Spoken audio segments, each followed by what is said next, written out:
typing a message in chat. It says we're live, Hmm. but it's not showing up on YouTube. That's weird. Oh, there we go. Oh, there we are.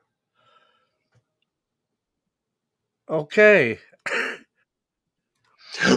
We didn't get to do it. Oh well. We didn't get to do the technical difficulties. No intro. Just boom. Here we are. So cool. Well, let's go back back to the thing. We already did our hellos and everything, and nobody was like, just everybody was like, where are these people? So Sharon's here, Howling Underdog Films, Angel Nolan, Grasshopper, John Ayers, Kevin Harder. Good evening. We have Brent, the tall ones, who was optimistic. Said it should be a good one tonight. I'm glad he's optimistic about that one. Rex Hand is in here. Joe Dryden showed up. Hey, Joe. There's Sandra Piper, John Ayers, and Raptor Crazy. So cool. So, yeah. Well, now that we're actually on live, so we'll start into this, and it's because on my days off I just peruse the interwebs and etc. And I got to thinking today about objectivity, and I thought, well, the perfect person, and I actually thought about this last night, and that's why when I messaged you last night, I was like, could you be available for tomorrow, because it'd be a good show for you to be on. And I think when it comes to the objectivity in when you're swimming in these Bigfoot waters, and it's always good, at least in my mind, right, to stay objective. It all goes back to what you always say, which I've has been burned into my brain, and I've taken it to heart. And it goes to: do you want to know what you're looking at, or don't you? And objectivity is really key in all of that, I think. And as we look through all of this stuff online, we talk about it, and it's hard not to talk about it. The hoaxers and the LARPers and the Bigfoot role players and all this other stuff, because there's so many of them popping up all the time that it's hard not to keep them out of the discussions, right? Because there's always seems to be new ones popping in. New group comes in. They've only been doing this for 4 months or whatever, but yet they're able to go out and experience Bigfoot every time they see them. And and they actually, it surprises me, these things actually get like rather large followings, pretty quickly, of people like, ooh, look at this. But these are people, they're not really being objective about what they're looking at, Your thing that you did, which I've actually watched it several times, Leon, because I think it's a beautiful piece of work and a great example of thinking objectively and trying to be that way. And that is your gullible white guy. And when you were talking about the structures and stuff there, etc., it's a beautiful piece of work. And people automatically, they're not thinking objectively. There's a lot of confirmation bias. And I know it's hard. It's hard to try to think objectively sometimes when you're like really passionate about something. Confirmation bias is real easy to fall into a lot of times. And I also think that some people, when they hear objective thinking, to them it clicks something in their brain that says, oh, closed-minded, you're not open to other things, objective thinker. But that's not what it means at all. Objectively thinking, well, you always go for the simplest answer first, right? And so I think that turns a lot of people off objective thinking. But really, it's like, for example, something I heard that's akin to so if I'm out in the woods here and I hear hoofbeats, um, nothing says I can't think unicorn, but I should probably think horse first. Yeah. I mean, so that's the kind of thing about objectively thinking. What are these people showing you, right? What are they showing you? What are they what are they giving you evidence wise when they make all these claims about, oh, I know that Bigfoot does this. This is how Bigfoot acts. This is what Bigfoot is. This is where they come from, etc. What other evidence or data are they giving you that shows you that what they're saying is a fact? And there's lots of them out there. Now there's lots of other people out there who don't state things like fact, and those are the people that I tend to gravitate to. They have good hypotheses, but all the honest and genuine people that are looking into this, they're not stating these things as fact. They're always stating them as, well, it could be this because of this observation, or they take everything that is. I tend to hesitate using the word known because we don't really know that much about Bigfoot, but they tend to take all of the data and look at it objectively, and then we form hypothesis off of that. Okay. And that's fine. That's all I have is hypothesis. Nothing I tell you about Bigfoot um, is fact. The only thing about Bigfoot that I know that's fact is my encounter. That's the only facts I can tell you, and there's not much else in that I can tell you as a fact of something that is indicative to Bigfoot. Um, so the objectively thinking, man, is like it's so important, and I know I'm not the only one that thinks this, you know. There's lots of people in the chat that they are objective thinkers, otherwise, and they want to be objective thinkers, otherwise they wouldn't come and watch these shows like mine and Nikki's and Jeff and and others. They wouldn't they wouldn't pay attention to Brent. So they do at least want to know how to think objectively. Um, and so that's why they come here. So enough of me blathering about objectivity. I had you on here specifically to kind of give us an idea, Leon, if you can. Um, how can one navigate that, and how can one cultivate objectivity about Well, something? I want to just start off a bit. The reason why you saw that video again, that was Jerry from the Bookless crew. He asked me if he could put my um, video, that gullible white guy looking Sasquatch up, and I said yes. And one of the reasons why I said yes to that was because if you have people that are like Brent, that he's kind of a lot of us are lone rangers out here, and the area that he talks about when he comes after some of these people. And Brent, great video on oh, who's the name of that guy I was just asking about, Joe? Uh, Outstanding.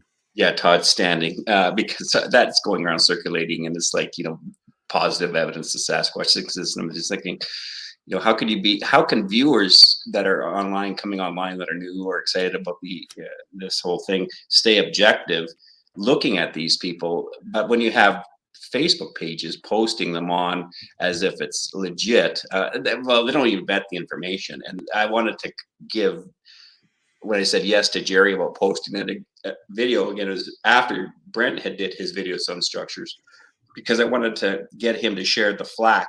In other words, if he's going to get flack about that, I'm more prepared to get flack for that as well. And it's about a coverage, and so that when you're looking at this whole, and again, it doesn't matter whether it's Sasquatch, just any topic you want to look at. If you're interested in it, think of anything. If you were into just getting into fishing, getting into hunting, you're subjectively interested in it, but you have to move eventually to objective way of learning about it. And the reason for that is so that you learn it correctly, and you don't get influenced. And then later on, what happens in that process of that curve of education, when you learn something objectively, then it'll go to your subjective intuitive sense of how to do something. And that's called muscle memory. And so that you can actually know what you're looking at. And Brent made a good comment on chat tonight where he talks about the more you can educate yourself on a variety of fronts, the more you're going to be equipped to deal with what you're actually dealing with.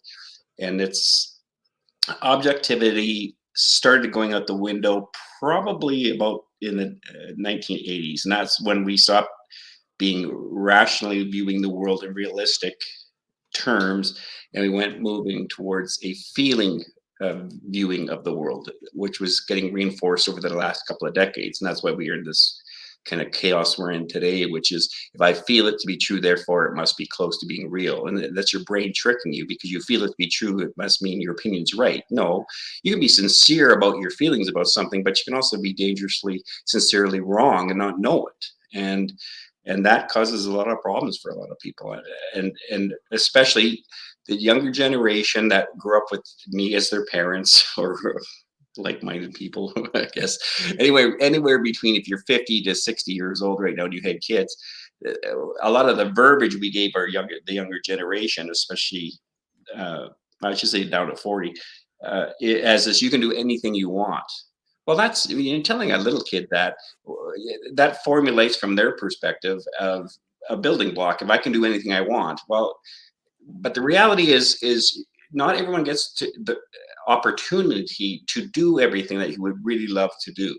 For instance, you might want to be a rock star. It doesn't mean you're going to be a rock star filling a coliseum of 50,000 people. You might want to be an artist, but you might not be selling any of your work.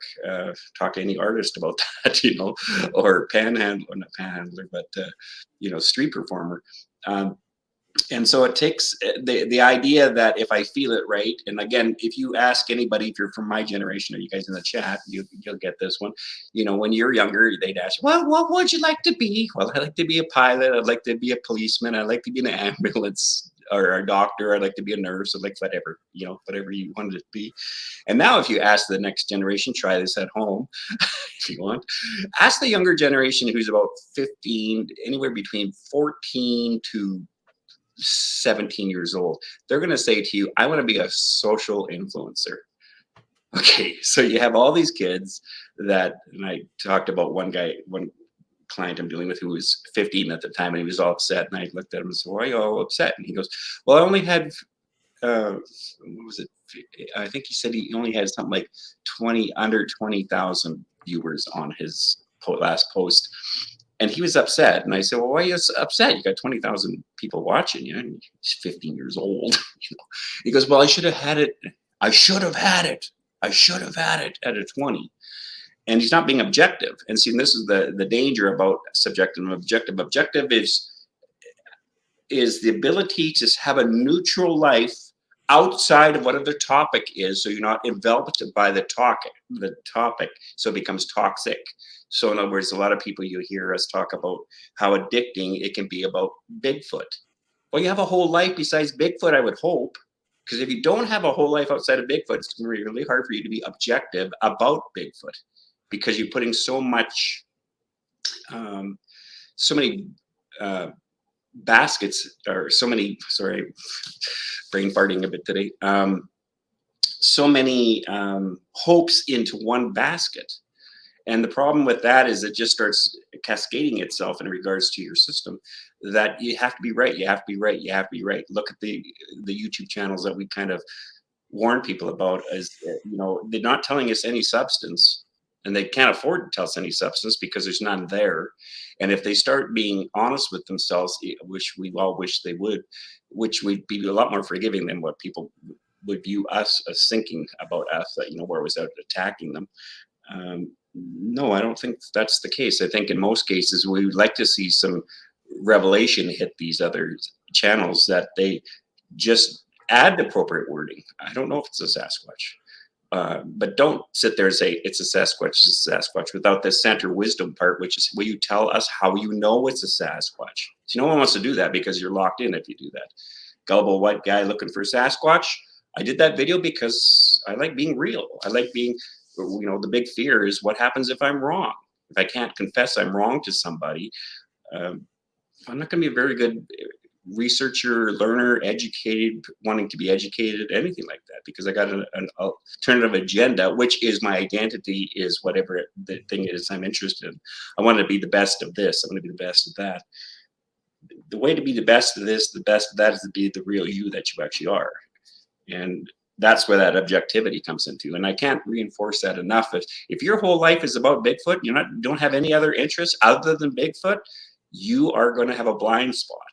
And that's how I'll start that one off, Joel. Yeah, well, and I totally get that. Yeah, definitely. I mean, if you are only that's all your life is Bigfoot constantly. And granted, it's a great and wonderful and interesting mystery and phenomenon. And if that's your only thing, yeah, I can see where it's going to be really hard for you to be objective and stay out of confirmation bias when that's your only thing. And the thing that I really like, and again, going back to your gullible white guy explaining about the things. Now, within that, you properly, and I say properly, I think you were right in doing it, although I might have been saying to myself, oh, come on, man. But you were right in saying when you expressed, you said, now look, I'm not talking about any of your other stuff, you guys' stuff out there. I'm talking about this specific site. And that's great. And I'm thinking, yeah, okay, but you're really pointing out that all these other stuff too could be exactly what you found, Let me which just to interject for just a second. okay, go ahead. The reason for that was 4 years ago when I did that video, and I had realized what I walked into. See, open systems is we can talk about anything. I don't have to worry about a backlash because people are out here wanting to play with ideas and thoughts or theories. That's an open system. Closed systems, no one wants to be out here talking about any ideas because they have their own ideas. And it becomes very conflicted. And I was aware, and again, it is funny that, Brent and I started the online stuff anyways, exactly roughly the same time. We got hooked into the same beginner starting organizations, Facebook pages with with Real from Ontario, or not Ontario, from Brent, where is it from? Real from Utah Sasquatch, all that kind of stuff. He was the one who kind of brought in this emphasis on structures, look for structures, northeast side of mountain ranges and all that kind of stuff. Now that's good tangible stuff if you're looking for a new topic, because and the way the narration is that he's coming out with is giving people at home a tactile way of doing it. Kudos for that structure part. Narration, bad narration as far as the formulation for it. And that's what we're talking about. So when you're dealing with an objective, you're going on like looking for Bigfoot. Well, yeah, all of it sounds pretty good. A lot of the stuff sounds pretty good. But the problem is the narration accompanying is leading you down a wrong way, down to a wrong conclusion. And so, that go and see project that those guys had out, which was go out and see if you can find these things, and that's going to tell you that's a Sasquatch. Well, there's the narration right there for structures that just blew up, and Nathan, his Rio, he ended up that was a big push that was visually being narrated over at the channels. And again, because Brent and I were new at this, and I have to drink the Kool-Aid if I'm studying any kind of system, the belief system of whatever it is I'm studying, I have to follow lead with that. But I do a two-part release. Now I'm used to doing this professionally. So there's a part of me that has to be objective. So I'm over here, but subjectively, I have to drink the Kool-Aid. I have to talk the talk. I have to figure out what they're saying so I understand the culture I've walked into. And when I did the gullible white guy one, in that video, you also seen that I clipped that little part in there where it says, at the very beginning, admitting that, on my whiteboard, I have, can I trust you with my truth? It's not whether or not I can trust you with my truth. It's can I trust me with my truth? Or do I have to be the Bigfoot Leon, the big, guy who knows everything about Bigfoot, and do that act to my viewers? I'm not going to do that. I don't do that in real life. I'm not doing that online. I don't care about subscribers. people, you hear people say that and that, but I really don't care about subscribers. I care about facts because my channel is supposed to be and is going to be for the up and coming wave that comes in of new people, so that Hmm. they can smell out. And I hope to do these down the road when I have more energy and capacities. But you know, I watched a great debate the other day on, is the Christian community delusional? Are Christians delusional? Now, if you're a Christian, I have a Christian background. I'm trained in, theology and all that kind of stuff, and Greek and Hebrew. That's the last thing you want to hear because that's my sacred cow. Don't you dare come and talk to me about that. But the thing about objective thinking or healthy skepticism is there's no sacred cows. And if you are personalizing and defending your sacred cow, how are you objective? You Right. can't. The window is so shut, or you have for older folks, you have a Get Smart door at the front of your apartment that has 50 locks on it. It's not just that the door's shut; it's been bolted, locked, triple locked, quadruple locked. I don't want to live that way. With a certainty of all certainty, unless it is solid, then yes, but not if it's. I wish, and again, I just also try to show also the raw humanity of, look at this. It's not in that video. It's not that I don't want it to be Sasquatch. I wanted it to be Sasquatch because of Sure. the narration I was hearing. And Brent wanted it to be Sasquatch for the Sasquatch tree because of the narration. Were we gullible? I think we were set up to be gullible. And the problem with it is we had, both of us were trusting that these people knew what they're talking about. A lot of Hmm. people online who have channels have no idea what they're talking about. I don't care if it's this topic or any other topic, but they have a following, and the larger that following gets, and as long as it's familiar to your system of belief, you're going to follow that hook, line, and sinker. And that's what, when you're talking about, especially a citizen researcher, what the hell is that supposed to be? We like using the clickbait terms all the time, but you don't know what a scientific research or a citizen researcher is. Well, you better figure out the word research and then look up scientist and what a scientist's research is like, because a citizen researcher is just a little lower than it should be as far as what you're doing in regards to your investigations. And again, we talk about, there's a couple of thoughts I've been running through my head just before we came on. We talk about the idea of investigating everything, and a lot of times we're using the right stuff, but it's frustrating because if people keep following our network that we have, to them it could appear that we're just always talking about the same stuff. Well, in a way, we are talking about the same stuff because we're trying to get an idea, kind of held in a segment of the society of this Bigfoot community that it thinks differently. So some of those things would be, instead of thinking it's Sasquatch, and Brent did a great example for us to say, Hmm. what's making the sound? What's making the structures? What's making the tree stem? Put Sasquatch over on the shelf.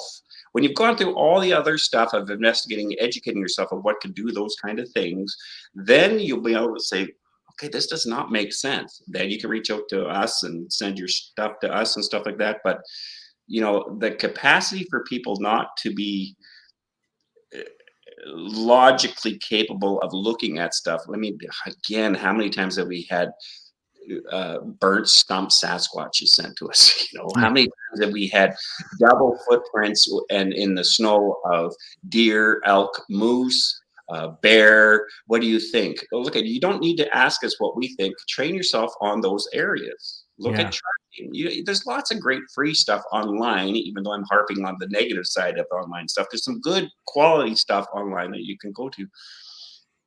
The other idea I was reflecting on a bit was, it's amazing how this community online has a terrible tendency of over being sensitive and reacting to us.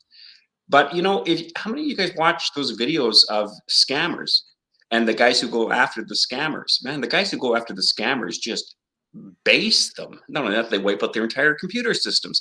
No one's sitting there in the chats on those channels going, "Oh my God, you guys are just so offensive." Yeah. The difference Yeah.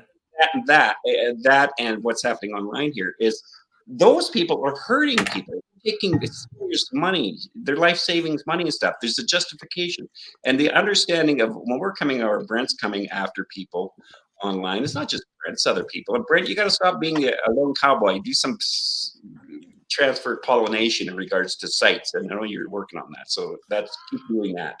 Because the idea that the reason why we're pointing out these people is we got hook, line, and sinker, and it's garbage what they told us, and it's a lie what they told us, and it's this other thing, whatever, this importance that they're having on their channel of their viewers, but it's wrong. It's wrong for you or for them to misrepresent the facts of what they're telling you for the sake of their views and trying to develop a channel. That's right across the board, though, not just with Bigfoot. I mean, Nikki had those guys on there from like UFO stuff, in the UFO world too. And the key part is, if I do a video, is the Sasquatch online community delusional the same as and then show what delusional is. How do we know? How do you know you're not falling off a cliff of delusional thinking because you're being primed by the narration of the channel that you're on? What techniques could you use to keep yourself minimal or more minimal, that you're not going to fall into a trap of gullibility?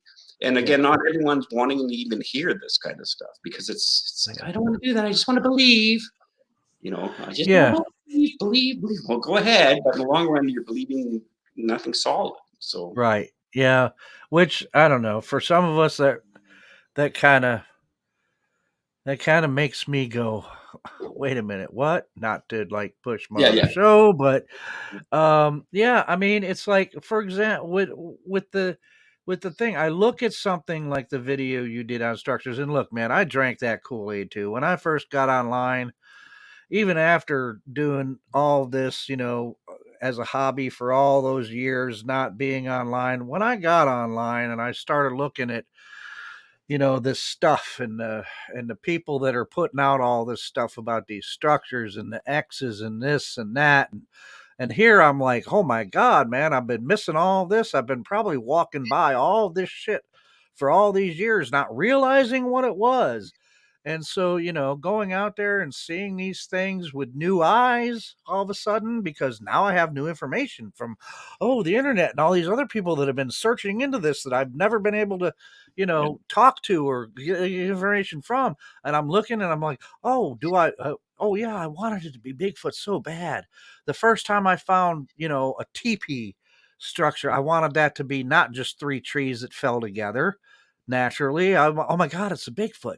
And look, it means, wait, according to that one person, there's three of them here. That means there's three Bigfoot in the clan.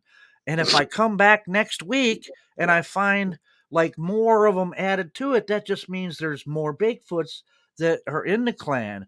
And man, I fell into all of that, not realizing until much, much later on that as I was walking through the forest years ago and seeing this kind of thing and just assuming that's just, I mean, just basically not paying much attention to it because it was all natural to me, you know.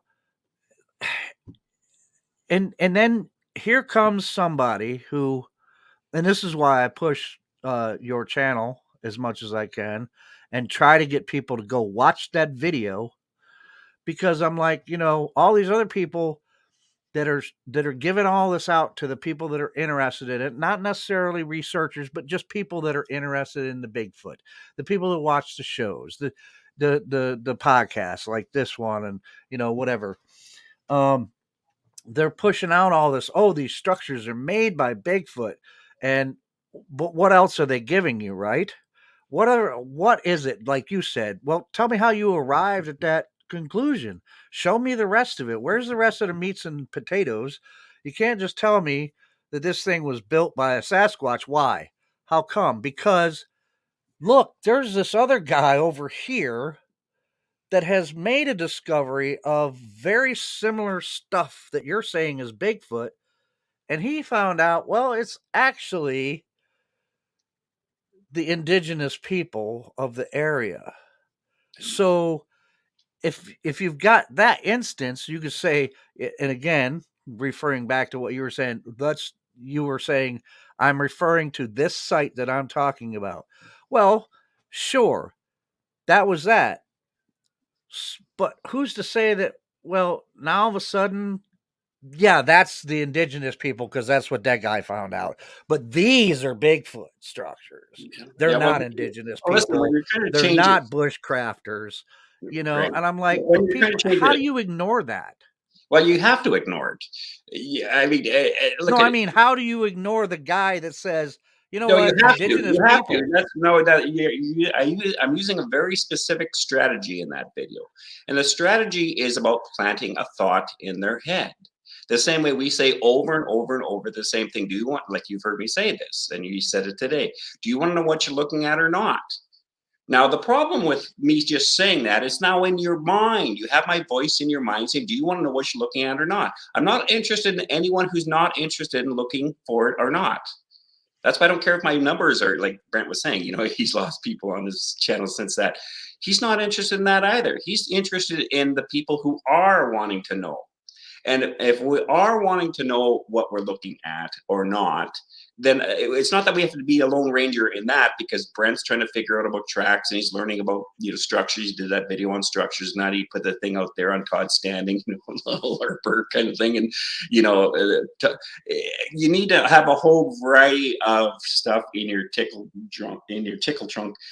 Nikki comes up with that kind of stuff too, because what you're trying to do is you're not trying to change a whole society or a whole culture or a whole movement or a thought system, you would say.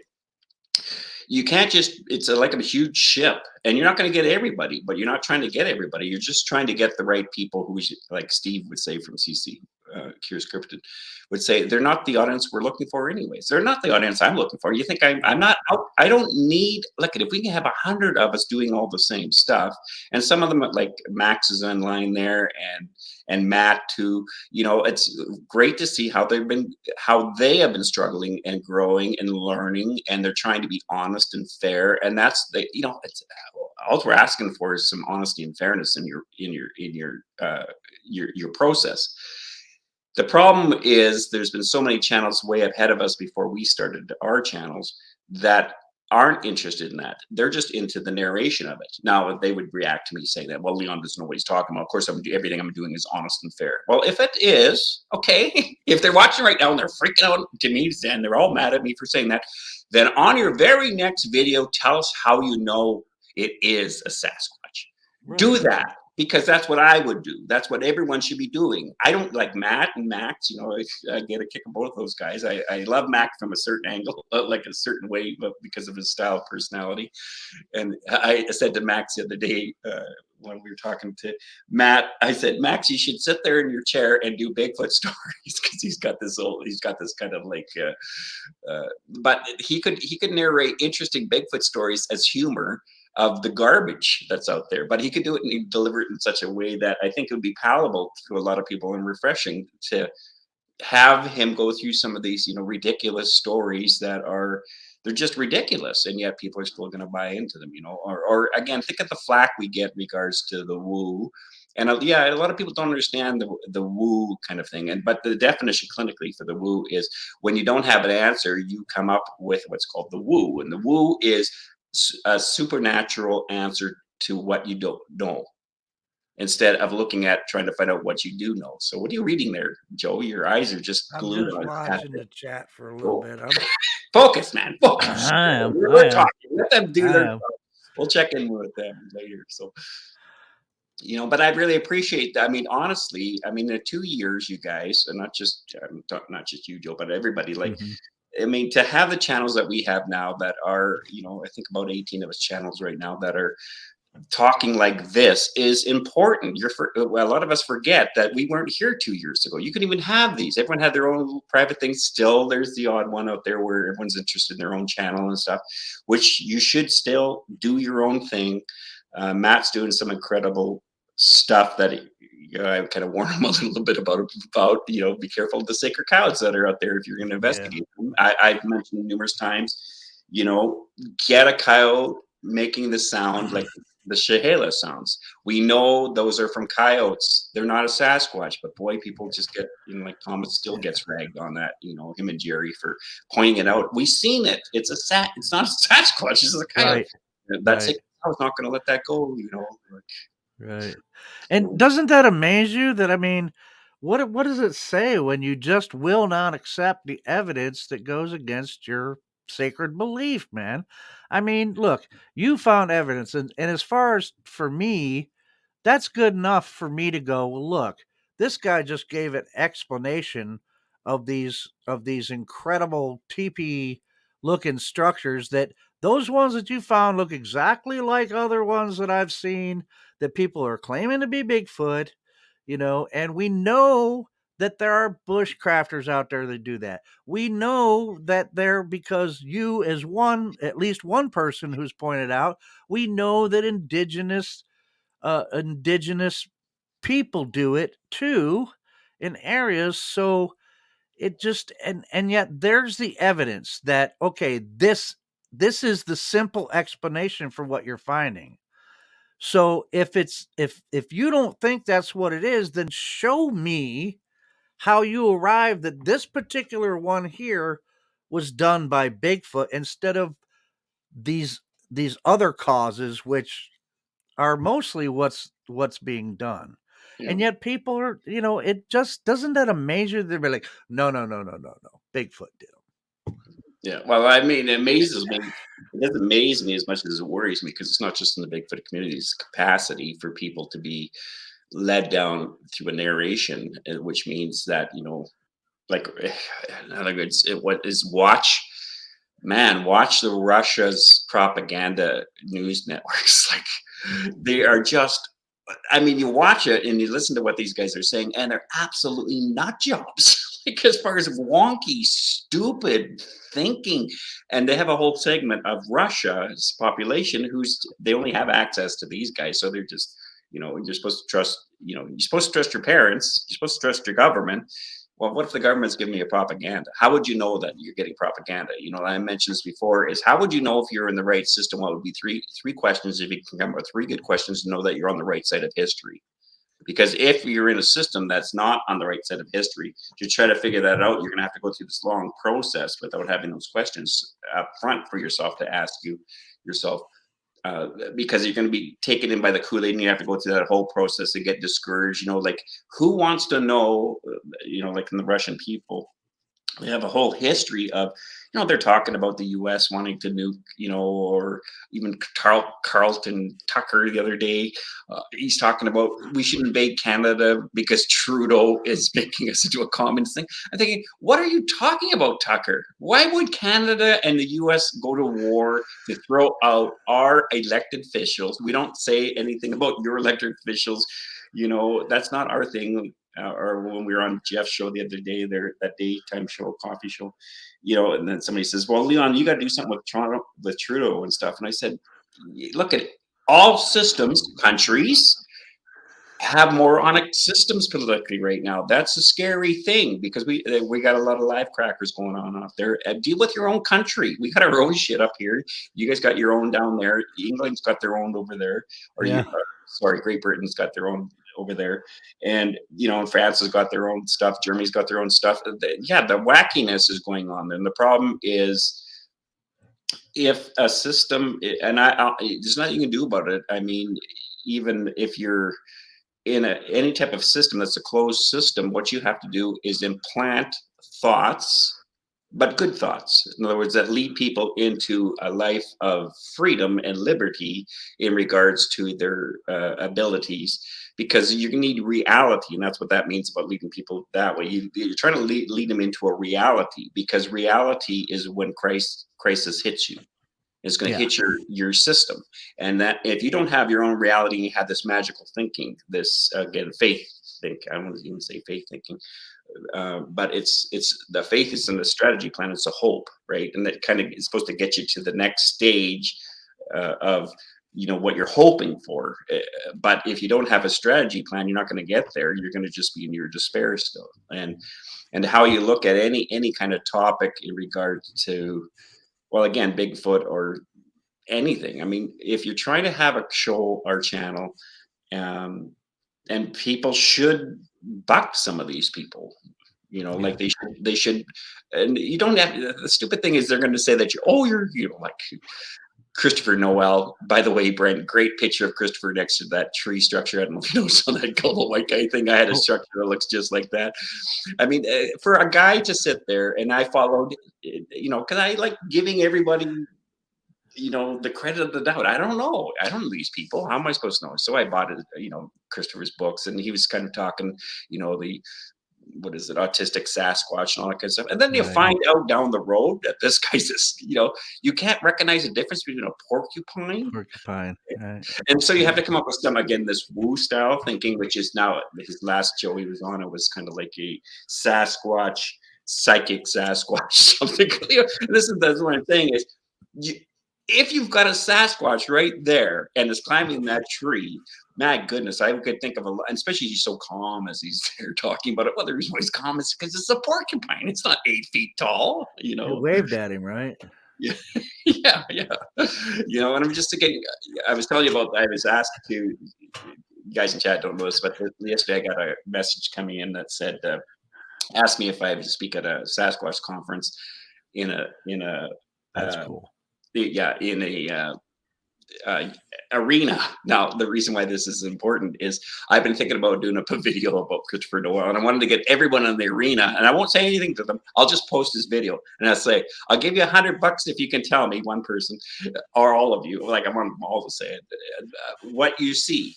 And I guarantee every single one of them are going to say, well, that's a porcupine. And I'm going to I'm going to videotape that, the whole audience saying, it's a porcupine. And then maybe do a video thing talking about crazy thinking, delusional thinking. Delusional thinking is if you can no longer see reality. And this is what we're worried about. It's kind of on a spectrum a bit. Is you can have crazy thinking. We all have a style of crazy thinking. We all have insecurities and all that kind of stuff that conspiracy thinking and that crazy thinking hooks on to, but it can become delusional as time moves forward if you're not interested in knowing what you're seeing. Do I know? It goes back to the question: do I want to know the truth about myself, or don't I? Well, no, most of us don't want to know the truth about ourselves because we have a false belief system that operates subconsciously in our brain, induced in early childhood, that we believe that we're a piece of garbage. Where are you getting the idea you're a piece of garbage? You've never been a piece of garbage. Your value and worth has nothing to do with what you do and what you have and what you've collected. It doesn't. It's because you just are. But that gets whittled away right early on when you're developing as a little kid. And so it is also going to affect your ability to look at things objectively because you can't help it because you're too busy. Your whole life is this. Stand over here. When I had to, I deal a lot with the Christian community, and I used to have pastors know, well, what do you do? And I said, well, see this neck right here? And they go, yeah. I said, this neck's designed to be cut off by the evangelicals, fundamental evangelicals. And they always look at me kind of perplexed in that because I'm looking at, do I want to know what I'm looking at in regards to scripture or aren't I? Or do I want to just drink the Kool-Aid that's in Western evangelicalism? Because Western evangelicalism is not the gospel. It's the gospel assimilated by the culture. And it's the same thing here. It's the same dynamic when you look at systems. When you're looking at any belief system, don't care what belief system is, but the system has a blueprint, and the blueprint has a belief in it, and that is what makes the community able to be have cohesion because we're all talking the same talk. Like even in the Bigfoot, we have the scientific people. We as soon as someone's in the group and they're talking the woo kind of stuff, portals and stuff, we immediately realize, oh, they're one of the others, kind of thing. Or as Steve says, invasion of the body snatchers. No, he's not a believer. He's not a believer. And that happens in every system in regards to whatever system you're really involved in. And you got to be cautious. You have a right to think your own thinking, but learn what it means to be balanced with your own thinking. So you're not just, I'm against the world because my dad was against me when I was a kid, so I'm still trying to work that shit through. Like, no. Anyways, enough of my rambling. Go ahead. Okay, no. It's absolutely. I love it. We do have a good comment here though, and I think you ought to respond to this comment, Leon. Laura Fields joined us. Thank you for joining us, Laura. She apparently likes the channel from one of her earlier comments. She likes the show and etc. She says, you guys Gotta lighten up, LOL. It's all real, and everything you would like to know is right here in my backyard in the creek. So, what do I do when I have incredible evidence and over 1,000 photos? Just show us one. I'll tell you what, if you get over 1,000 photos, put them all in a sync grid so we can get a video, even if it's a minute long. Like I think that's like I, I think she's being fictitious or whatever about that. But the idea is, look, at evidence stands on its own. Everyone talks about, well, we can never film a Sasquatch, so they have to have all this kind of mumbo jumbo reason why we can't, because they're super smart and super that. You know what? You'll be lucky if you ever film on a trail cam. You'll be lucky if you do. A wolverine. They filmed a wolverine for the first time in 3 years in British Columbia, which is a third the size of the US. Yeah. Last year. They thought they were extinct. We Yeah. have lots of them. They're just never seen, We don't have them. We don't have them here, well, but you might not, but the idea of, and there's another one. There's a rabbit that's only been filmed twice. is that right? Twice. Wow. And that's it. They've never seen the rabbit again, like in the live. Nobody's ever caught one, but they've seen it on a camera twice. It's like I can't remember if it's called the tiger rabbit or something like that. But and this idea that it has to be some kind of supernatural reason why that's happening. Listen, if it is, it'll be the first ever. If it's something supernatural for any species on the planet.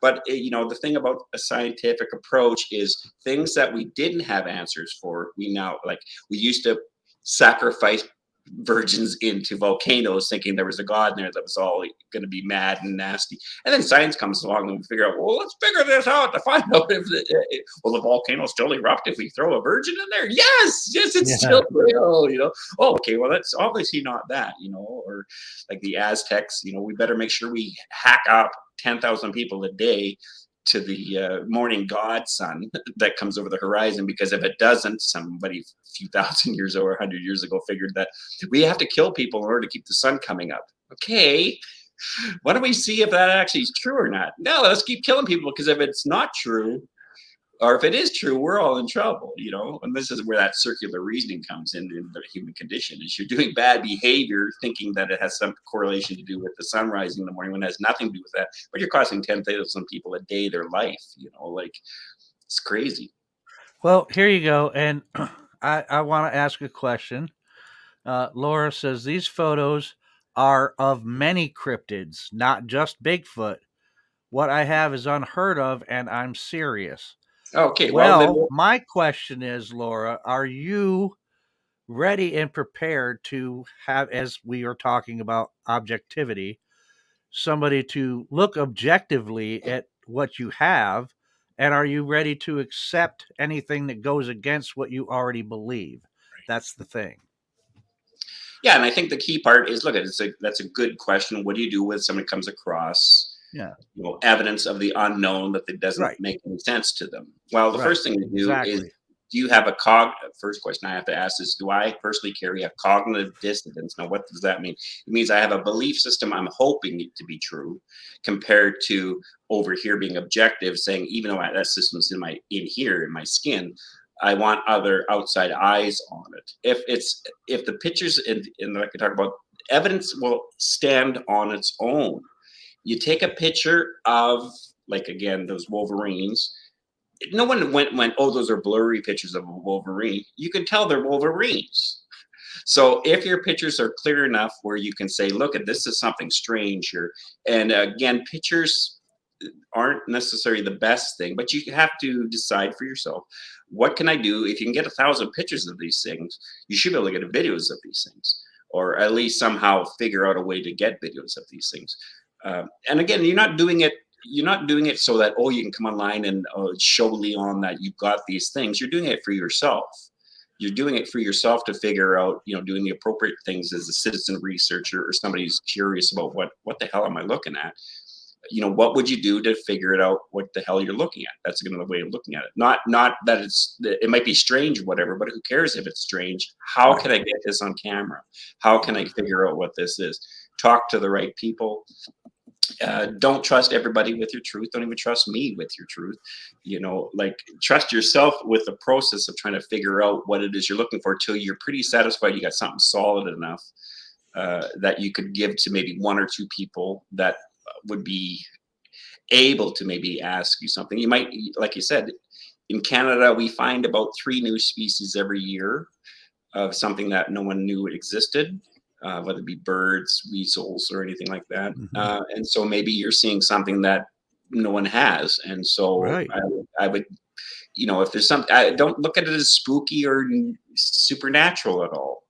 There's nothing on the planet that's ever been categorized as supernatural as far as a living thing goes. Right. You can go into Right. ghosts and all that kind of stuff. That's not what I'm talking about. Everything that Right. we thought once was supernatural, that we looked at and did research on, we figured out what it was that we were looking at, and it wasn't supernatural. So, don't get concerned about that. But if you got something that's interesting, I like interesting stuff, man. Absolutely.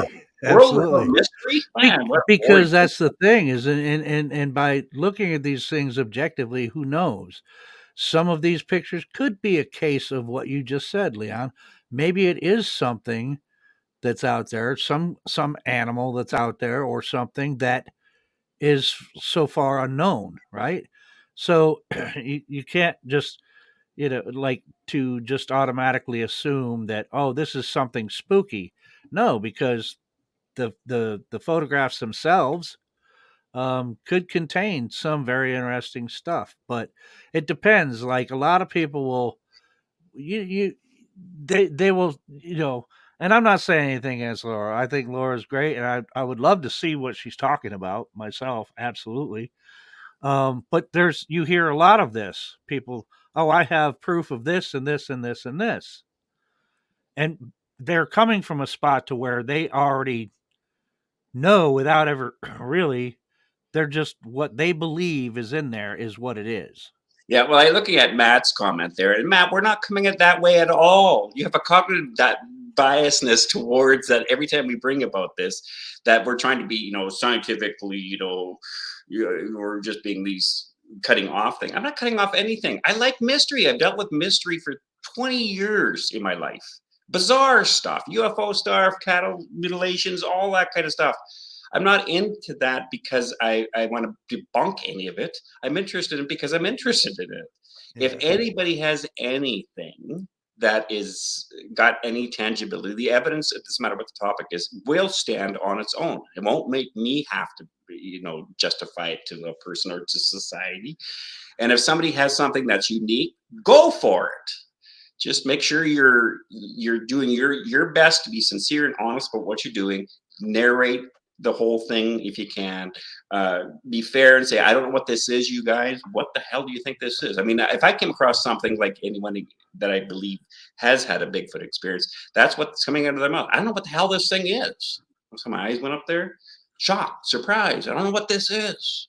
Okay, that's enough evidence for me whether they're right or wrong, or whether I think they're right or wrong is irrelevant. I know there's something there because their eyes just went up there and they're literally spooked about what they're seeing. So Yeah. yeah, I mean, I'm not here looking for Bigfoot. I'm here to help people find their reality. That's what I do for a living. That's what I do for education. And mystery about life is exciting, and you shouldn't be throwing it out the window and stuff like that. But again, this temperamentalness of anytime somebody says anything negative, well, look at I deal with scammers too. So if I know you're getting scammed, you want me to phone you and tell you you're getting scammed, or you want me to just pretend you're not because you're worried that I'm going to be said nothing to do with what Matt said. By the way, Matt has Yeah. said nothing to do with what you said. But I'm pretty sure you'd rather me phone you and say, hey, this is a scam you're on right now. You just sent $30,000 to someone who scammed you. I think you would prefer me to catch you before you make that phone call or do that transition to them. So Yeah. Yeah. Yeah. And yeah, kaiju probably expresses something that everybody has felt at one time or another. He's like, I'm just tired of seeing blurry and pictures and pareidolia. that's right. And that's why I'm saying to think objectively. I've gotten to a point to where I can't let a lot of the stuff that a lot of the people out there putting online, I can't get all that worked up about it anymore because I realize what it is. And so, I mean, I get tired of seeing it too, which is why mostly I won't even entertain it. When I see the clickbait, I automatically know, dude, there's no point in me even clicking upon this thing. I had to actually, for the very first time I've ever had to do it, on my scientific Sasquatch page, I had to decline. I have it to where anybody that's part of that private group can post, pending, right? The post has to be approved. And I just had to decline one because of the nature of the thing. It was very obviously not a Bigfoot. Um, There was no evidence of any type of thing. And that's not what that page is about, is putting up stuff like that. So I had to actually decline it because I'm like, I'm not promoting this. Right. I'm not promoting this video at all.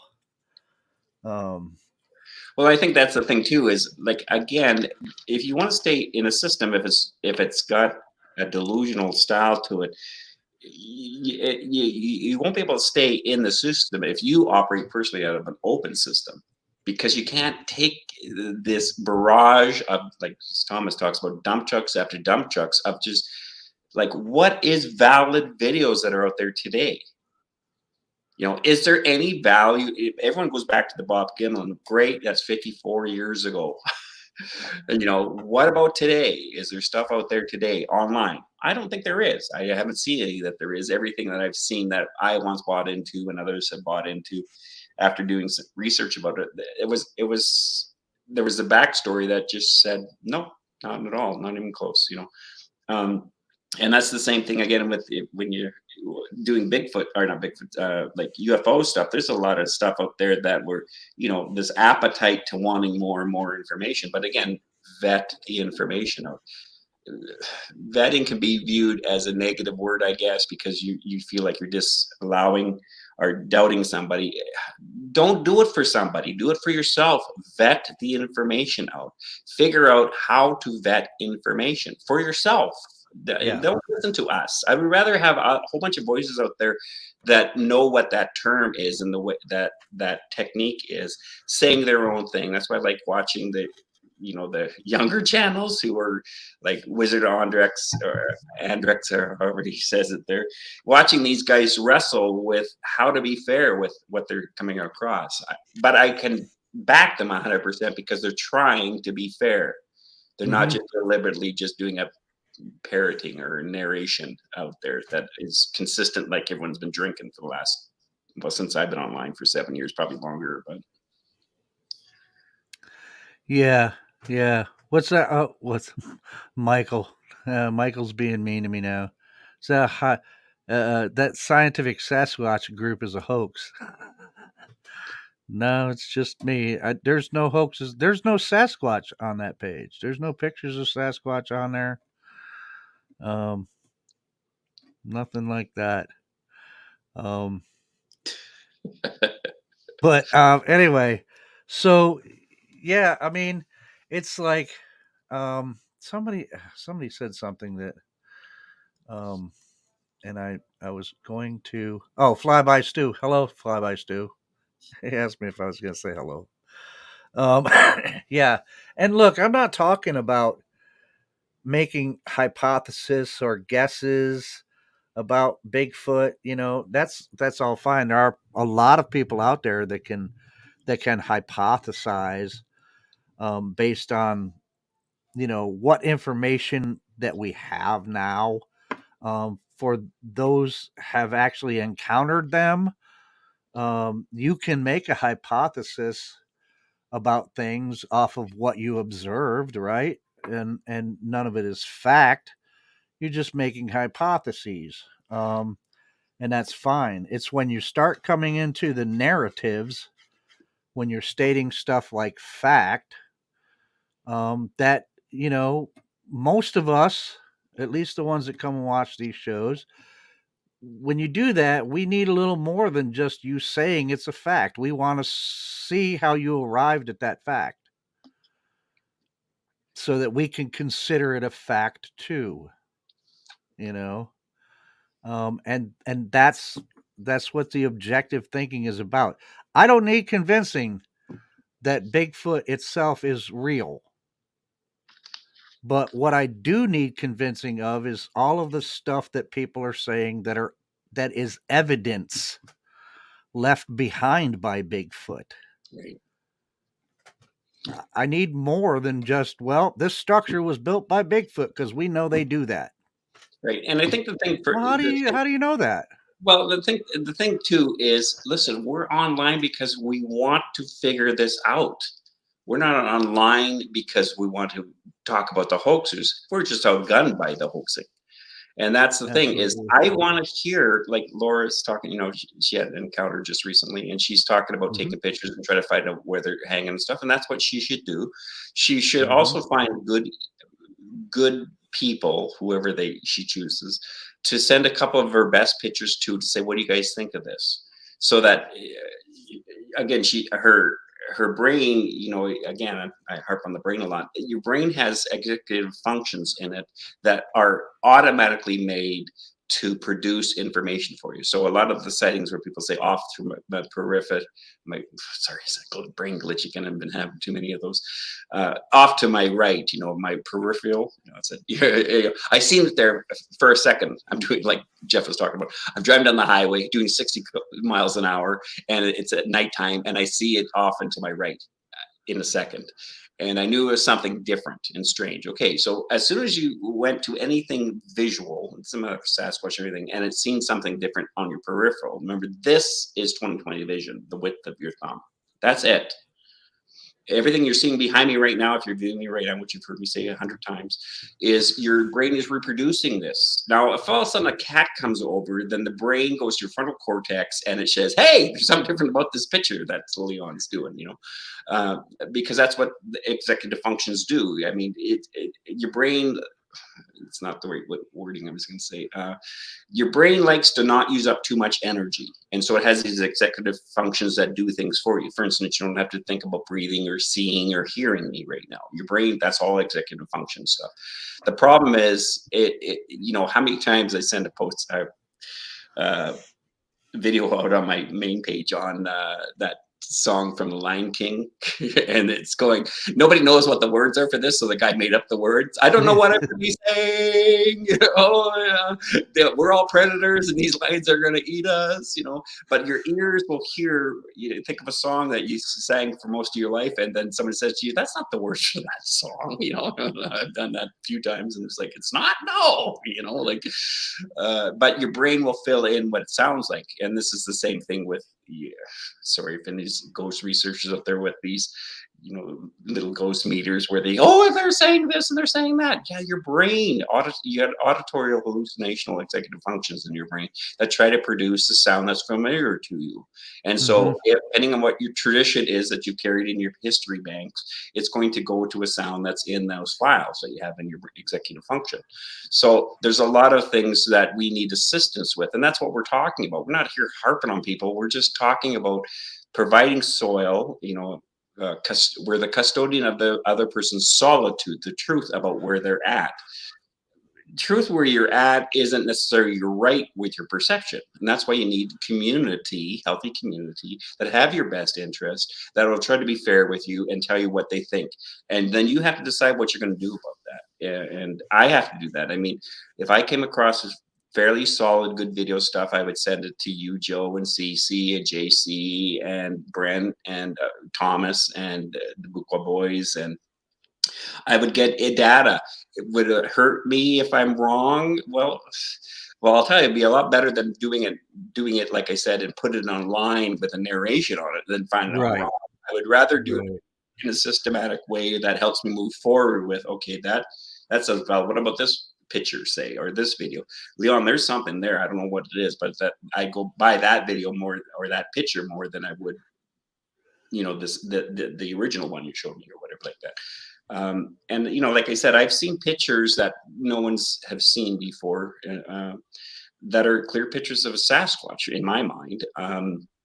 And they're not blurry. That's what I'm saying. The evidence stands on itself. Uh, so I don't know what to do with that. I don't know what to do with tracks. I don't know what to do with people who have PTSD because of the experience with Sasquatch. Those Hmm. are the reasons why I'm involved. This is to be curious about those questions for me. I understand why people, and I even understand myself, I am gullible because I'm held at the mercy of these executive functions in my own brain that will set me up into not seeing data correctly or information correctly. And I need assistance from the community to assist me to make sure that I'm seeing it correctly so that we can move the ball or the puck, since I'm Canadian, down the ice. Like we're not moving anything forward because everyone's parroting bad advice about structures or Sasquatches. There's no evidence for that. That we Right. have DNA. Like I was great to hear Nikki and other people should be saying this stuff. There's no facts for a whole bunch of a list of stuff that we thought was Sasquatch. But in the culture of the Bigfoot online scene, those are all taken in as facts because we've heard it so many times that we think it must be a fact. But vet it out. Yeah. Yeah. It's like tell a lie so many times it becomes the truth. But and it's like, as we said earlier, there's nothing I can do about the people that are, when it comes to thinking objectively and looking for the real reality of this phenomenon. I can't do anything about the people that are already in the system. There's nothing that can be done for most of them. It does interest me the people that are coming into it, and hopefully there I can lay some of that soil, as you say, for those people to think objectively and to make them understand that, yeah, all this other stuff that you're seeing and stuff is all so very entertaining. And it is, there's no doubt about it. It is also very entertaining, but it is just as equally fascinating. The truth of the thing can be just as fascinating or even more so than the fantasy of the thing. And so, looking into the reality of it and thinking objectively about it um, is where you really want to be, man. Because you don't. I mean, I personally, I don't want to believe in something that's not true, right? I don't want to believe that if Bigfoot is out there building structures, sure, I want to know if that's the truth. Um, if Bigfoot is using portals, I don't think so. I'm sorry, you don't. I'm not even going to go down that rabbit hole right now. But I want to know the truth. But you have to again. You hear hoof hoof beats. Okay, you might think unicorn, but you should probably think horse first. When it comes to that, and you know, I, being objective is going to get you closer to what is really true than all this other stuff. And I think objectivity and is synonymous with having an open mind myself. I'm open minded to looking at stuff, but I'm going to be objective at what I'm looking at. If I see something weird in the forest, am I going to automatically, that's weird, it's Bigfoot? No, I want to look at it and go, okay, how could this have been done naturally? Is it is there any kind of thing around it that would show me that it was a person that was doing it? Um, is there any evidence that it's Bigfoot? But first, I'm going to go for the simplest answer. Could nature have done this? How could this have, say, how could this have gotten bent and twisted and broken like this naturally? And I can go through a list of things which could have caused this.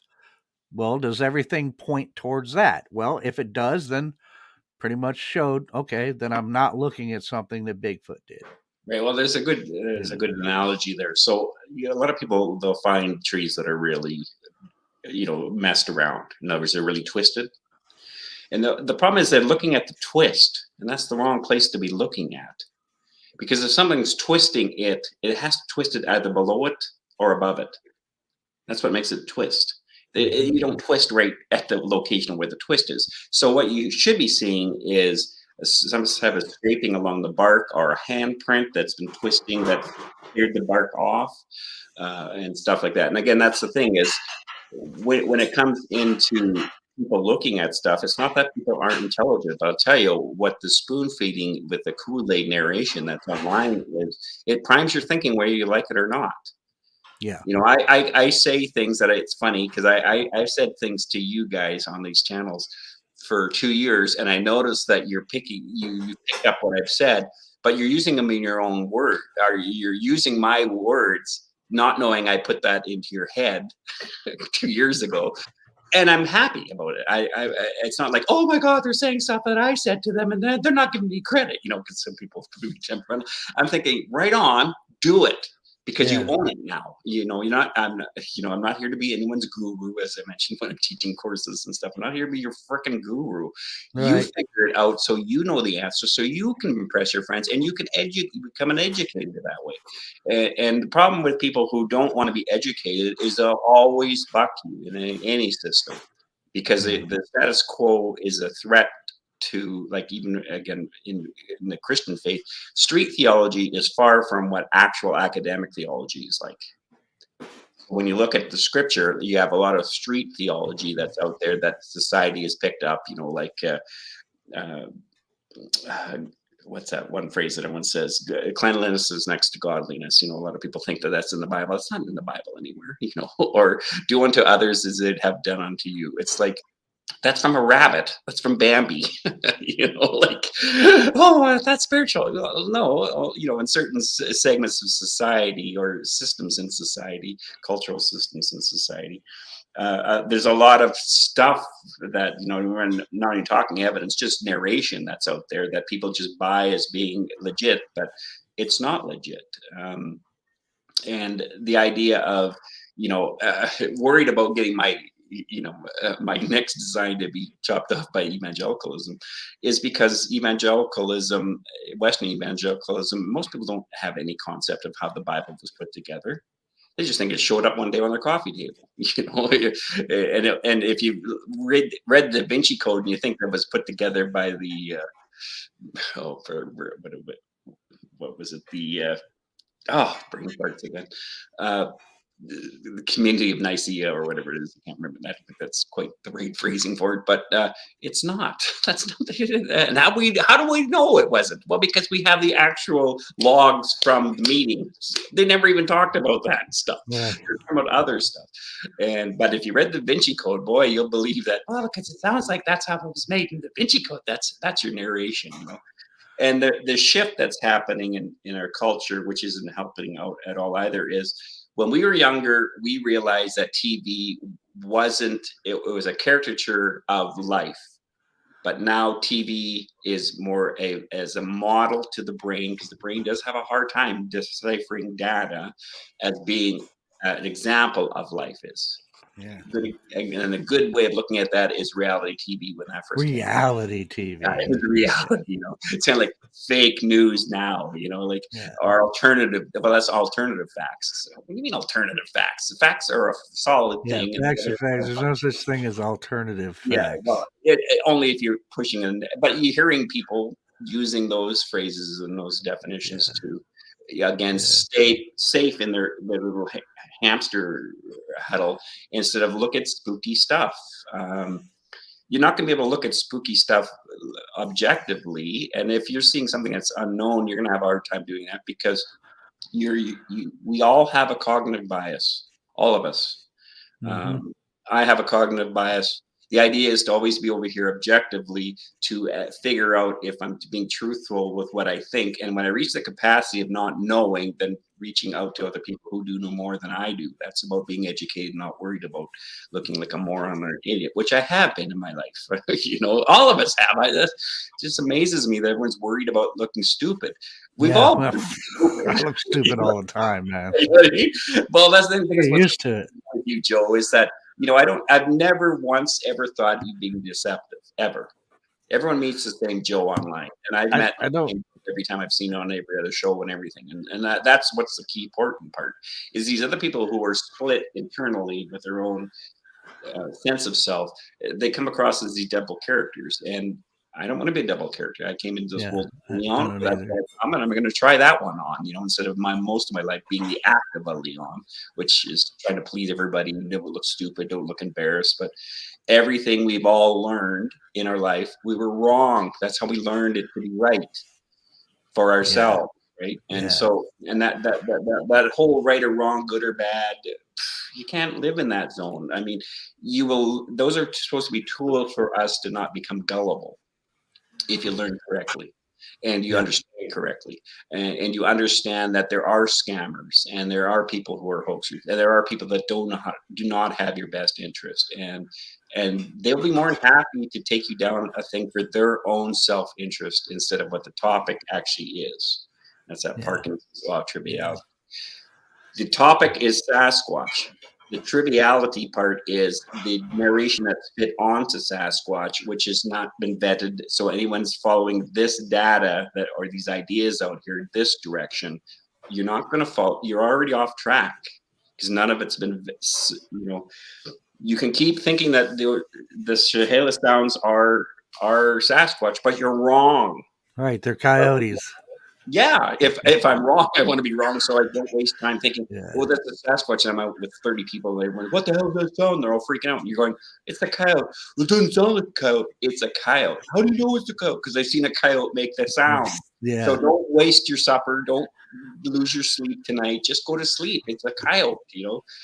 And that's the crazy thing is if this, these sources or these systems, they have their own organic belief systems that you pick up subconsciously, and that's where you get the willies. You're out in the middle of a bush, you get the willies because darkness to your system for thousands of years is threatening to the human condition for thousands of years. So when you're in the bush and it's dark time, you get the willies. Now that's a powerful force of the system of history in the human being's body that you have to learn how to negotiate. So you're not freaking yourself out. yeah, That yeah. makes sense to people. So I think, every, well, and I think Brent had a good one today, and I commented on it, and it was interesting, I have to say. But again, um, he put up something that a girl put up these pictures that a friend of hers took. He deceased, blah blah. You guys can go and see what Brent posted, and to know exactly what I'm talking about. But it was pictures, and unfortunately, it's sad that the pictures were fairly inconclusive. However, the thing about it is, and this is what I mean about objective thinking, um, the backstory to how these pictures were obtained was pretty interesting. Um, and it was giving at least some context of what it just. Now, the pictures were inclusive. Could it have been a picture of a Bigfoot? Maybe. Maybe. Could it have been something else entirely? That's possible too. That's the kind of picture it was. But it wasn't something that I was ready to go, that's not a Bigfoot. It's whatever. The backstory is very important. So you got to think objectively. It'd be totally different if that backstory wasn't in and they just plopped this up. This is pictures of a Bigfoot my friend took walking through his backyard. Well, then you'd be like, no, that's bullshit. That's crap. What do you mean? How? What? That's not. I don't see a Bigfoot there. I see something, but I don't. So it's it's important to go. Okay, well, these are supposed to be pictures of a Bigfoot. Okay, what's the backstory on this now? And you look into this instead of going, wow, yeah, it looks like a Bigfoot to me, with no backstory at all, right? No idea where these pictures came from, and you just pop it up. Up, that looks like a Bigfoot. Yeah, that's a Bigfoot. You know. So, but now you have this part of this story that sounds the story itself sounded pretty believable, and it's accompanied with these pictures. Could it have been a Bigfoot? These are one of the ones that I have to go. Maybe, maybe, maybe it is. I can't say that 100%, but maybe it is a Bigfoot. you Well, like know. Thomas says, even if it is a Bigfoot, it's not. Again, you can't use it to try to convince anybody it's a Bigfoot if Right, if the picture's not clear enough. So, right.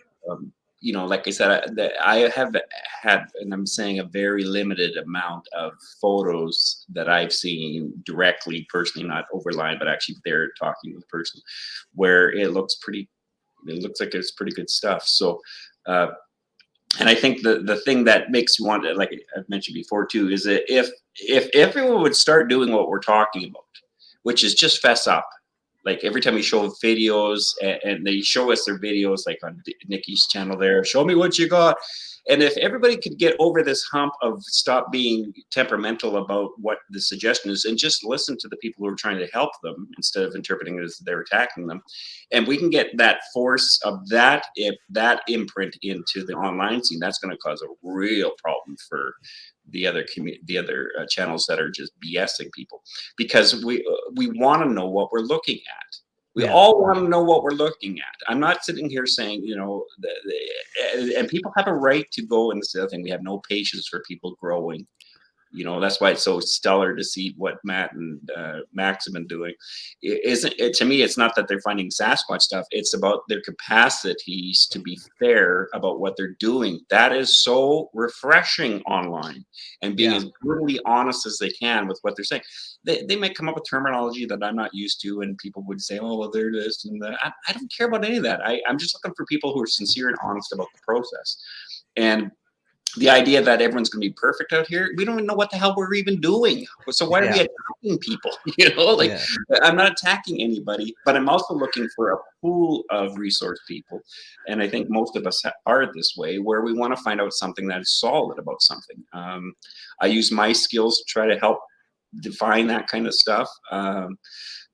And I think other people use their skills. I'm glad to see Brent doing what he's doing. He's really been growing in my mind the last year, especially in the last year, in regards to his positioning, his temperament, finding the right words, trying to be realistic about the thing, not getting frustrated, because that's really tough. I mean, it's hard not to be yeah, subjective if you're dealing with so many hoaxers, but a lot of the frustration that which we talked about online, which is you're not seeing anger, or judgment. What you're seeing is frustration on a lot of yeah, us, because yeah, if people aren't going to be sincere about what they're looking for, and again, Laura was pretty good.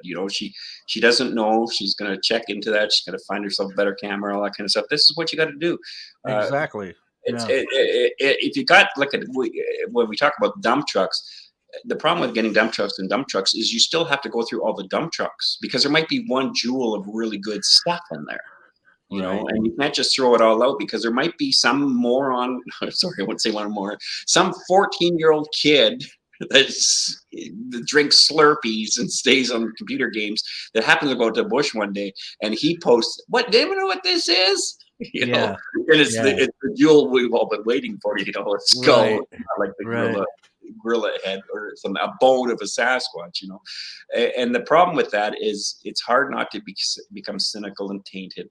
And again, for a guy like me, it's right across the board. It's not just in the Bigfoot community, it's in society in general, in regards to the online scene, of so many people who all think they mean well. They have a large subscriber base, and they think that what they're talking about is valid, but in the long run, it's actually quite harmful to society. And that's a total different style of show that Yeah, I expand on. But yeah, and the problem is that they're all out there. I mean, anyone can open up your own TV channel. Oh, I want to be on TV when we were kids. Remember that? I want to be on TV. I want to be on TV. Now you can be on TV, because TVs are going by the wayside. Network stations are going by the wayside. This will absolutely. Yeah, be, coming up. yeah. And so, I have a TV right next to me. It's not plugged in. I don't even use it. It's yeah, we're on um, TV. Great. We're on but TV. yeah, with the and you know what, guys, and I'm not saying that you know stay interested in this absolutely, because it's such an interesting thing. Just cultivate objectivity in all the stuff that you're looking at that is presented to you as Bigfoot evidence. Find out why, to your satisfaction, of to why it is evidence of Bigfoot. Just don't accept it just because somebody's a Bigfoot influencer and oh, they must know what they're talking about because they've done this all these years, and so this must be the facts about. No, think objectively. Take a look at what they're presenting, if they're presenting anything, and if they're just presenting a narrative with nothing to show you how that narrative formed and why, then they're not really giving you anything to really look at. They're just wanting you to enjoy their story or whatever. So just keep thinking objectively about it. I'm not saying that you might come to the conclusion, wow, okay, this is something new that I think I know about Bigfoot now, you know. But just think objectively, especially when it comes to the evidence. I'm not talking about, people that you hear that talk about their encounters and stuff. Yeah, you should probably be skeptical about a lot of those too, even mine. Because if you have not seen one, then there's no reason for you not to be skeptical of encounter stories. No reason for you not to be skeptical of them, especially if you have never, ever, ever seen one of these creatures. But when it comes to all these people that are showing you these pictures that are double bear prints, but declaring that they're Bigfoot tracks or they're some other animals, look at all that stuff objectively.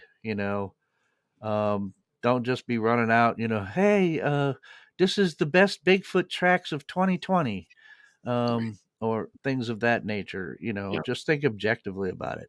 Well, and Um, Mary Wilson says something too, which is good. Is think about it this way. Oops, it just went up the thing there. wait, there it See, is. yeah, think about it this way. A Bigfoot's expert has the same requirements as a fine artist, declares yourself to be one, and you are one.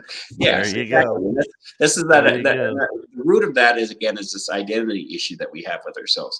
Is I need a stroke economy, and so I come up with a fabrication of a new identity because I'm now a visual artist, and even though I'm a visual artist and I used to do the visual artist stuff for companies, and but the idea, it's not my identity, it's an extension of who I am. I'm Leon. That's my identity. It's Leon, to be the best I can be.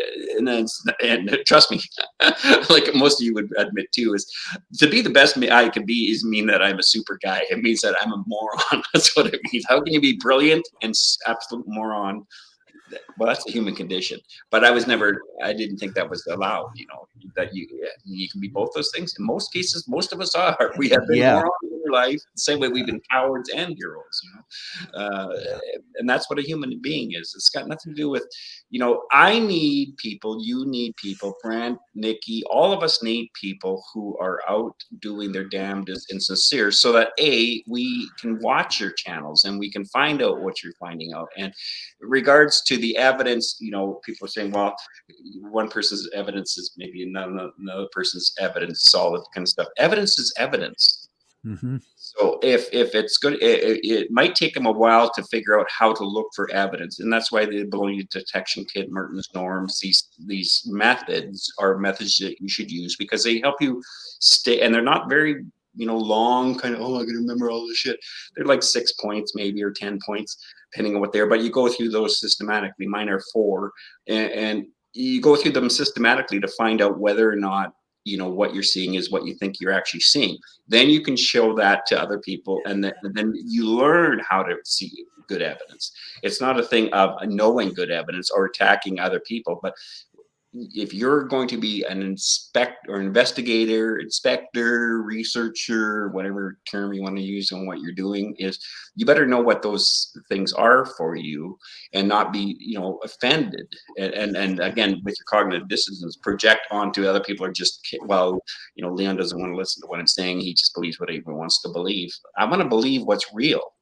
I want to believe what you're saying, but I need something that's real telling me that what you're experiencing. That's why I have no problem with, okay, subjectively, I'm watching someone tell me about their experience with Sasquatch. Their blood has left their face. Mm-hmm. They have all the markers of the body language I would expect from somebody, not this kind of stand off kind of thing. Well, I've seen see this attitude, chin up, all that kind of stuff.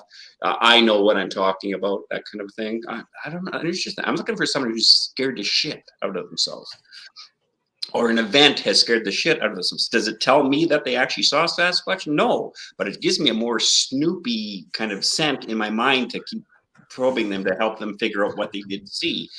Right. And and And it's more likely, like it's more likely that they've seen something, and that's got me curious. yeah, And again, I mean, I'm the guy again who's seen a baby Sasquatch believes on the back of a moose. I mean, a moose. Yeah. it was funny the other day. You three, you, Jeff, and Jay were all talking about your event, and I'm sitting over in the corner thinking, I feel like I'm so left out here. You guys are all talking about, yeah, I've seen it, and I ran, it scared the shit out of me, all that kind of stuff. And I'm just thinking, yeah, and I saw a baby moose on a Sasquatch. Yeah, okay, that makes, from Which the mental is health. pretty unique, you know. Well, it might be unique, but it's not enough for me because again, Right. that was when I was younger. I mean, Yeah. that's 50 years ago almost, being 59. Thank goodness I don't think I look 59. I certainly feel 59, but it's not enough for me for today because I want to see it with the brain I have and the eyes and the ears and the Right. education I have today. I hope that I'm scared shitless, but I hope I can negotiate it, and I hope I can, if I see it, I can keep the camera on it. The first thing I got to train myself to do is put the camera down. When you see anything you film, put your camera down so you're not doing this. Yeah. Shaky, shaky, shaky. Put it down, focus on what you're doing, let the camera do what it's designed to do, instead of thinking I'm not like Matt. Matt's probably 1,000 times better than I am in regards to being cool behind a camera screen, Yeah. even on a horseback, even running with a machine that sounds like it's a fucking whirly bird helicopter sounding Yeah. sound to it, Uh, I don't know. These are all nice ideas, but I mean, with the situation, if it actually comes up, I mean, I would love to have video like that. Any of us would. That would be clear. And I'll tell you, if that ever hit the Absolutely. online scene, that would put a fire under a lot of our arses because Yeah. that's good stuff, and that's what we're missing. We're not missing good. We're not getting any more good stuff. We're getting old stuff, regurgitated stuff, video stuff. Again, that video Brent did up on. What's his face there? I can't even say his name because it's just right out of my, like uh, from Alberta. Todd. Thanks, yeah, standing. Like to have that recirculated and saying 100% new evidence of Sasquatch. New. Right. It's not even new. It's not even new, yeah, and again, it's garbage. And it's in the narration. 102,000 views. I'm thinking, and Yeah. they're getting smarter now on TikTok too. Is this a Sasquatch? And they make it a question mark, so they're not really lying. They're just asking. This is what they're thinking is, but it's clickbait, right? The way it's phrased, Right. because you can guarantee if you're into any type of Sasquatch stuff, including myself, I will click on it to see if it's anything new. And a lot of the stuff again is just recycled stuff on a new platform that most people on that platform aren't even familiar with the topic. And because we're on Facebook, which is an old guys, old gals thing. The next generation is not even on that. They're on Twitter and they're on Hmm. these other TikTok and all that kind of stuff. So, which is all right, I guess. I don't know. We're just old. We're We're old, just Joe. too old, man. I have enough just to deal with being able to use Facebook and YouTube. I don't really, when it comes to Twitter and all other stuff, I'm just not there. But yeah, Yeah, yeah. I mean, just know, decide to want to know what you're actually looking at. It's really fascinating. And to your point about seeing them, um, if I ever have another opportunity to run into another Sasquatch, to encounter another one, or even the same one, I know that I'm going to be scared again. There's no way I'm not going to be scared. It was just too big not to be scared of it. Whether or not, the first time ended up okay and I'm alive to talk about it or not, I know if it happens again, I'm going to be scared all over again. Because it's just that little bit of uncertainty of what are these things capable of, you know? Maybe he's in a pissed off mood the next time and just pissed off enough to decide that, might make him feel better to just, pull my arms and legs off. I don't know. But that's the thing I want to get into now also, just in the few minutes that we have left. Um, these hypotheses. I was watching something today and it makes me wonder. I'm like, in a way, I get why science or most of mainstream, I can't say all of it because there are some scientists that are interested in this phenomenon. But as a general rule, why isn't science putting more effort into it? And I understand that, and most of the time, but then there's other things that I'll watch and I'll be like, but doesn't this say something to science that maybe they should just like put a little more effort into it? I was watching something on YouTube today, anthropology as usual. And I'm just gonna show this real quick. Just this is what I posted on my scientific Sasquatch page. It was this right here, which is a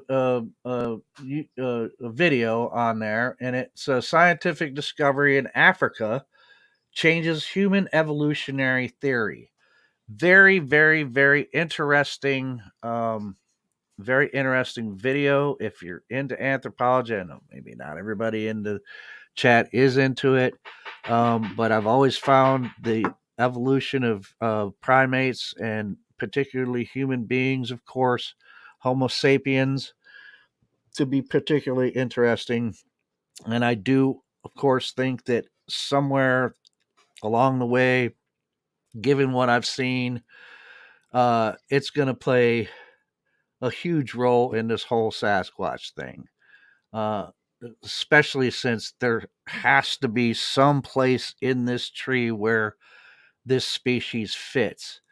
And they were talking about in this particular video, of course, the different types of humans that belong to our genus, of course. And they mentioned, of course, Homo habilis, which was, it's not so much anymore, though, because now, because of new things and the way science operates, when new information comes in, then they might have to change or amend some things that they thought were the most likely thing, right? So Homo habilis was supposedly the first recognized truly human species, handyman. But now there's some things I've been reading and watching that some scientists think that perhaps maybe Homo habilis wasn't. It was more along the lines of perhaps it should be more of an Australopithecine type thing. But anyway, they're going through that. The Denisovans, Neanderthals, how these different human species, actually, we have genes from these still included in us, in Homo sapiens. They were talking about Homo naledi, which they were thinking, well, what if it was a hybrid of a um, of something like a hybridization of this one species and another species like the Australopithecines and Homo erectus. So all this melding and melting that's going on. Now they also have what's called the ghost lineage. Now I don't know if you know anything about anthropology, Leon, but there is a thing in anthropology. It's a ghost lineage. It's a lineage that, if Yeah. the good evidence points that it existed. They just have not found any fossils of this particular species. Used to be called the missing link, and that's what people were considering. Bigfoot is the missing link. Long ago, missing link is no longer a term used anymore. So I think this ghost lineage or species X has replaced it. And I'm thinking, well, there's this ghost lineage.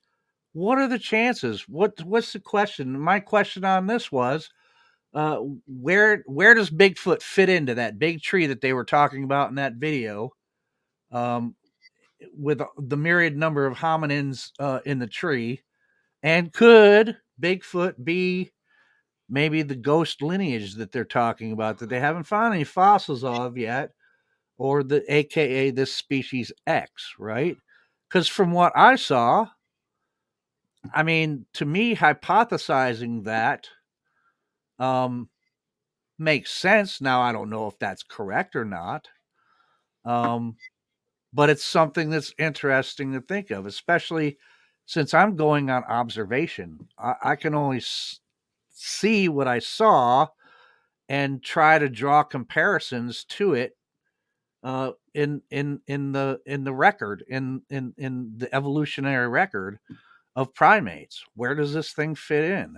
How is it? It's not an ape, it's not a gorilla, it's not a chimpanzee, and yet it's not what I would call a Homo sapien. So where is it? Where does it belong in there? It has to fit in there somewhere. Well, It has yeah, to fit in there if somewhere. it's real and we're not all delusional, yeah, it would. But there's more than one ghost gene. I think there's five. Cece brought that up about a year ago. Um, that they're still looking for some kind of evidence of all that kind of stuff. And I don't know. I know one thing though. You said hybrid. You're talking about is it a hybrid? Hybrids can't reproduce. So, for instance, if you had a tiger and a lion, and you have a what are they called? Tiger and lion, but they use one word to describe both of Well, I think that's the word they used, but I don't think that's how they meant it in this video when they were talking about Homo naledi, because they're not exactly sure whether Homo naledi fits where it quite fits in, whether it was like a branch off of Homo erectus, etc., that type of thing. But like, for example, like we pretty much know the evidence points pretty strongly to the fact that Homo sapiens and Homo neanderthalensis did intermingle and did interbreed. Um, Yeah, but they can't and be a hybrid because a hybrid right, doesn't reproduce. hybrid So may be the wrong word, but a mixture, right? It's yeah, that's what I something. mean. Yeah, yeah, the gene pool can be used for what's the word I'm looking for? Procreation, I guess is Yeah, the word I'm yeah, looking for. But I don't know. Like that's the thing is, you look at the what is it down in Indonesia, whatever those the hobbits kind of thing. I mean, they are way away from Africa, and yet they still existed. So, is there something on the northern hemisphere that's a Sasquatch? I don't know. I don't know. I have no idea on any of this. And in time will tell us, I guess. And this is the thing is people keep worried about science. Science keeps changing its mind. Well, yeah, all good investigation is evolving, and but not use evolving because that causes problems. But kind of building on what it came previously, and then it adjusts itself. There's no threat to that kind of idea of. Whereas online, it seems, at least in the Bigfoot world, it's a big threat. Not with all of us. I think a lot of us is trying to change the way we're thinking about it, but we're open to the idea that things can shift and change and not be true. But give us something to shift and change is the problem. Is we haven't had anything for so long. It just drives you crazy. So it's your invention group that yeah, anthropologist last name Lee that found the two newest species in South America, 7 foot tall skeleton. Where's that? Do you have a link for that, Uncle Bones? oh yeah,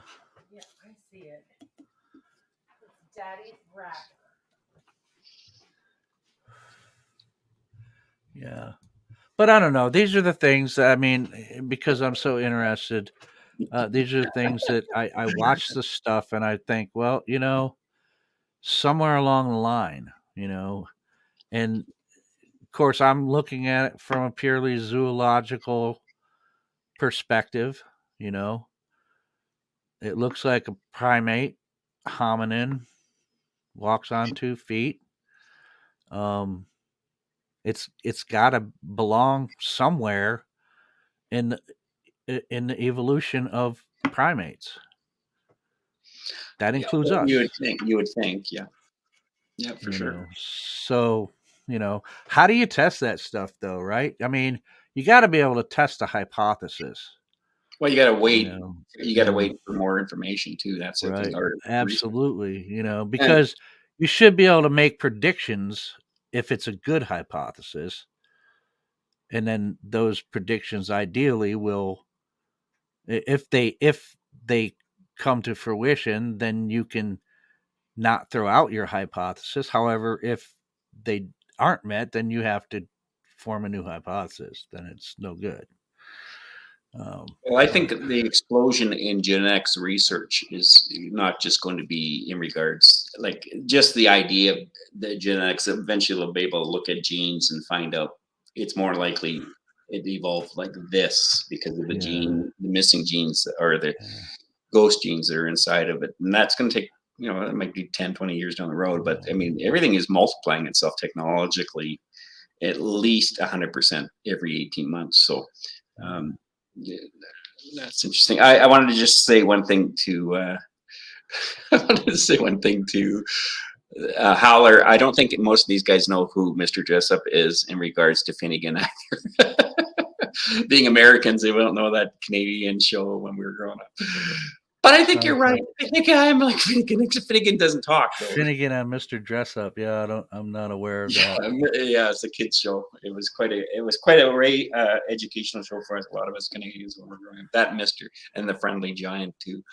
But that's hilarious. I haven't heard that for a long time. There, Oliver Finnegan. Oh my God. Okay. All right. I use the word tickle trunk. That's from that show that he's talking about. So, Mr. Jessup, tickle trunk. Kaiju, I thought I explained this. Apparently not. He's still stuck on this one. If Bigfoot can walk bipedal and quadrupedal, does that mean it's a hominid? Well, if it's quadrupedal, it is a hominid. Hominins are any primate that is bipedally or habitually bipedally, means that's how they get around locomotion wise. They walk on 2 feet. That includes all of our ancient ancestors, the Australopithecines, all the different species that were in the Homo genus were all hominids. We are also hominids as well. We are hominids. Hominid includes all of the extant and extinct apes. Um, but a hominin is particular type of primate, such as us. We walk bipedally. Bigfoot is a hominin. Yeah, by extension, hominin is a subset of hominids. So by extension, yeah, automatically he would be a hominid, but not because he's quadrupedal as well, because we don't go around on all fours. No, but we Um, can go. The thing about a hominid too, it can go down on all fours, but its bone structure in its hands are different. Its mhm, knuckles, and right.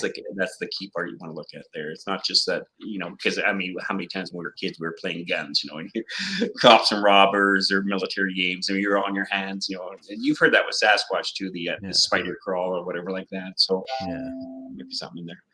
yeah. Right. But the other thing is for them to be efficient in being quadrupedal.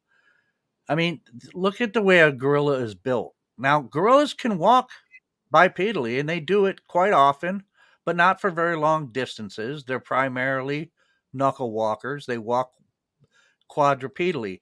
But look at their anatomy. Their legs are much much shorter than their arms, right? Their long arms are much longer than their legs.